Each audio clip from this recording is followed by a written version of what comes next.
Hi folks, welcome back to the Rutabaga Railway.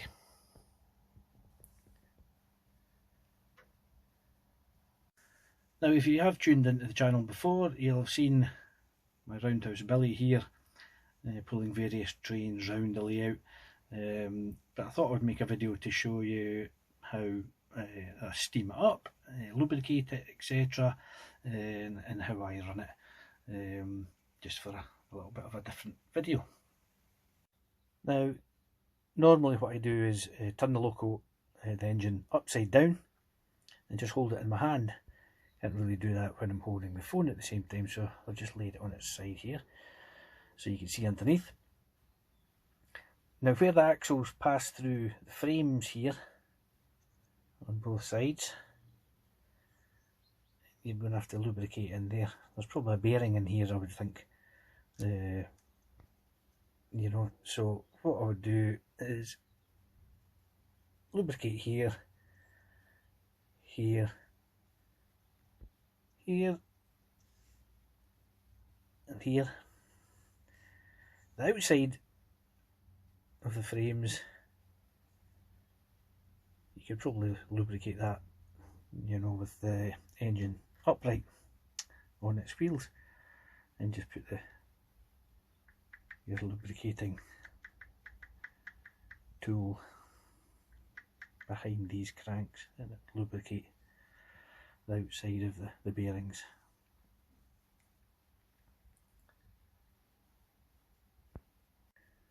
So all this valve gear, all these parts are moving parts, yeah. The slide rod here, all these, this drop link, even this, everything moves in some fashion. It goes onto the cranks here, etc. So a little drop of lubricating oil on all these moving parts, and I do it every time I run the loco. Don't saturate it in oil, just a little drop on each one, and of course the same on the other side. What I also do is on the tender, I'll turn that upside down, and there's bearings in there. I don't know if you see them on the axles there, and I lubricate them. Now you don't usually get bearings like that with your roundhouse tender, but these wheels are of an MSS engine, which my good friend Steve at Watchford Pilot gave me to replace the 45mm wheels that was in there. The reason being, this is all 32mm gauge track, and they work just absolutely fine. Another thing I do using 220 weight steam oil, which is what's recommended for roundhouse. Here you'll see the piston rod fully extended, and as the engine runs, obviously it will slide back in, and up above it here is for the valves, that's the valve rod, and it goes in and out as well. So I put some steam oil on those rods, yeah, on both sides, and then just work it into the glands like that. Okay, so you've lubricated all your moving parts with your lubricating oil, and you've put some steam oil onto piston rods, valve rods, both sides, and I've put some on the slide rod here as well. It's nice kind of thick oil. So the next bit is we're going to have to put some steam oil into the lubricator. This allows the steam oil to mix with the steam to lubricate the interior parts of the cylinders and the valves. So we'll go ahead and do that. So I've taken the top off, this is where you fill it, and I've taken the bottom off. That's the top, that's the bottom, and that's to allow any old oil or water that's collected in the lubricator to drain out of there before you put the new oil in. So what we want to do is, sorry about the camera work, need to put that in there so I can get it started. Yep, so tighten that up. So that's now on there. Get our steam oil, Roundhouse 220 weight, and put it in the top there. And I'm just going to squeeze the syringe very slowly, and that will fill up the lubricator.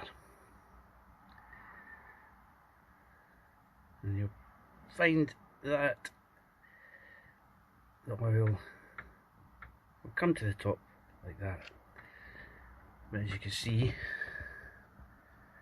it will sink back down again. There'll be bubbles in it. So once you're satisfied that it's as full as you're going to get it, maybe overdone it there, so when I put the top on it's probably going to overflow. Just wait a while, make sure there's all the bubbles come out. Okay, so that's the top back on, it's now full of lubricating oil. So I'm going to move on to putting water in the boiler. So I'll take the safety valve off.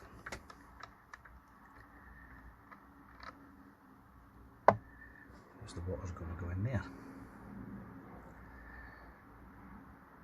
Okay, now what I use is a syringe. It goes up to 50 millilitres. And it's got a silicone hose on it, so the silicone hose will go into the hole in the top of the boiler. And the boiler, I've found, takes about 250 millilitres of water. So what you're always going to do is put the water into there until it overflows, and then using your syringe draw about 40 millilitres of water back out, because you've got to leave space at the top of your boiler for the steam to collect. So I'll press on and do that now. So I filled the boiler and I've drawn out, don't know if you can see it there, about 40 millilitres of water. So I'll take that hose out at the top of there, pipe out at the top of there, and put the water back in the bottle. I would recommend distilled water, filtered rainwater, or water from your dehumidifier, filtered again of course. This is just tap water. I'm lucky I live in a soft water area. There's virtually no impurities in that water. If you look inside your kettle at home and you find any sort of fur or deposits inside your kettle, don't use your water from your tap, because that will basically clog up all the little pipes etc that are in steam engines, and you'll have an ornament to put on your shelf because it won't run anymore. But as I say, this water It's from my tap. It's Scottish soft water. I haven't tried the sparkling water. Might give the engine a bit more oomph to get up the hills. Don't know. That's just the bottle that I've put the water in. I haven't used sparkling water. So I've put the safety valve back on. Just finger tight, that's all you need. Yeah, finger tight as well. And that's fine. One of these little chaps always seems to turn up at this point when I'm doing this. Obviously quite inquisitive. I'll put that back on as well. Okay. Next thing that I do is I put my gas in. It's a butane propane mix. Making sure your gas valve is closed properly. Got a special adapter on the top there. Okay, and it goes onto there. You push the canister down and it will fill the gas tank up. You'll know when it's full because the gas will start spluttering, if you want to call it that, out of the top of the gas tank, and you'll know that it's full. Next thing I'll do is connect up the remote control connections. Put the batteries in there and put the batteries in the controller, and I'll just test that everything's working, the reverser and the regulator. So a little look at the train we'll be pulling today. It's just a short mixed freight.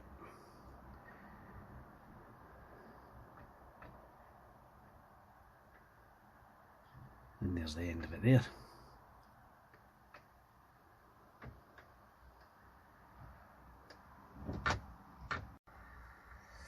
So the reverser works, and the regulator works. That noise you hear isn't a fire alarm or anything, it's just the controller telling me it's sitting ready to be used. Okay, so they're working. So driver and fireman are here ready for duty, and as you can see I've screwed a magnet onto the bottom of the feet, or one of the feet, and I've added a metal plate on the back of the tender there for them to stand on, because there's really no room in the cab. Roundhouse recommend lighting the gas here on the top of the chimney, but if you put your lighter in here it's much easier. The gas will light first time then. Okay, so with your lighter in there, obviously turn on the gas and it'll light. I can't do it obviously holding the phone, so I'll light it and then get back to you. So that's it lit. I'll let it run for, 20-30 seconds or something like that to heat the burner up, and then you can hear it turned it up there. It's quite loud. If you turn it down,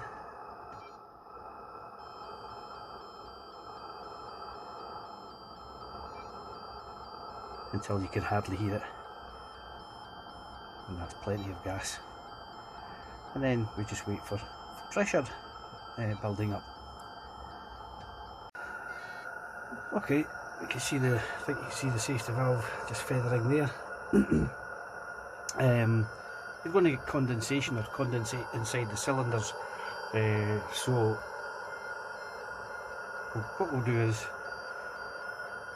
get it to move to clear the condensation out of the cylinders. That's with the regulator fully open. And we'll change the direction. Let's go backwards.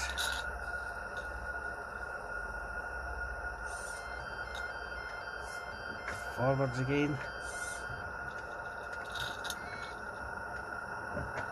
It can take a few times to do it.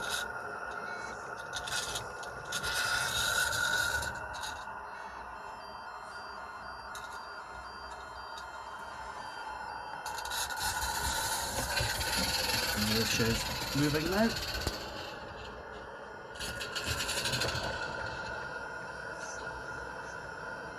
Bring it back.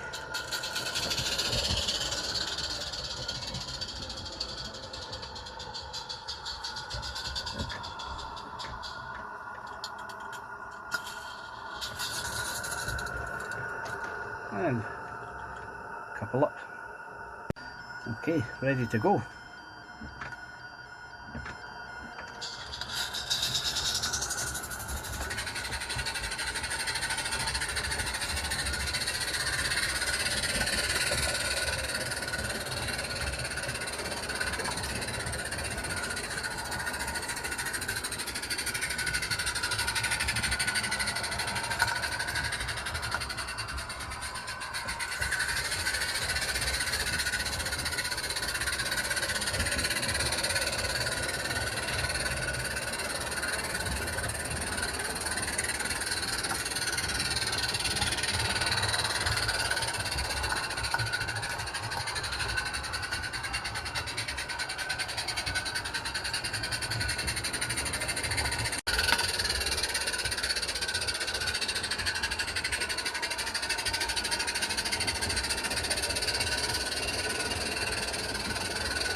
Okay, so at the end of the run, you'll hear it will have run out of gas basically, because you hear the engine running a lot quieter. It's just then running on the remaining steam or the remaining pressure, so there's no more gas left.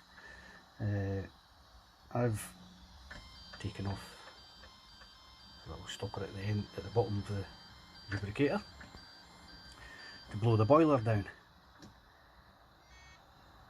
You basically open up the regulator and you'll see that the steam and all the old oil is coming out the bottom of the regulator.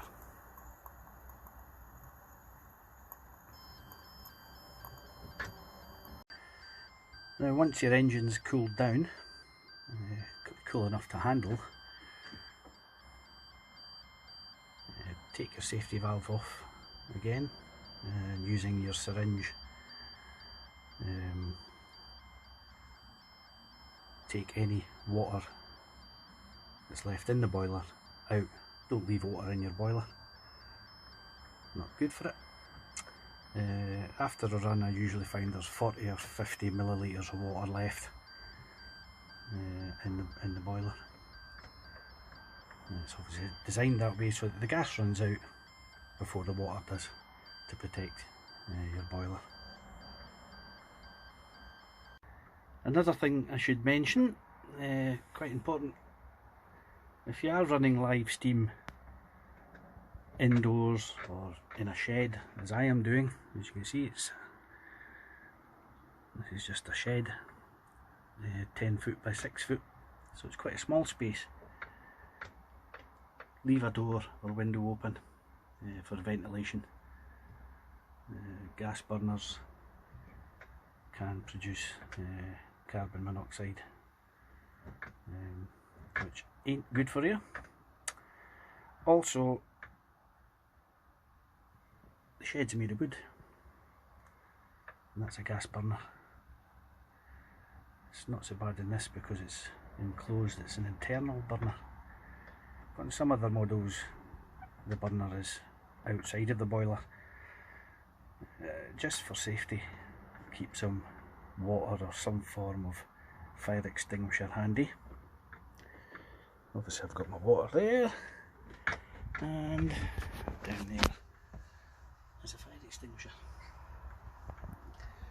And have a way of getting out. I've got a lift out bridge there, okay, but I can easily get out at the bottom there if I have to, within a second or two.